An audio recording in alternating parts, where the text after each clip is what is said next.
भैरवनाथाच्या नावानं चांग भलं.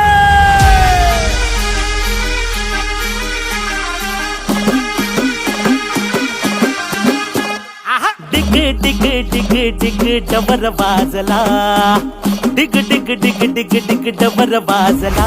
त्या डबराचा नाद साऱ्या त्रिभुवनी घुमला, त्या डबराचा नाद साऱ्या त्रिभुवनी घुमला. गावाच्या वेशियाची मूर्ती रागीट, कपाळी भस्म शोभे कीर्ती अवीट. गुलालात जसा नाथ हिरा चमकला, ऐक झाला सोनारी डबर वाजला. हे काळ भैरव देव हल्ला डबर वाजला.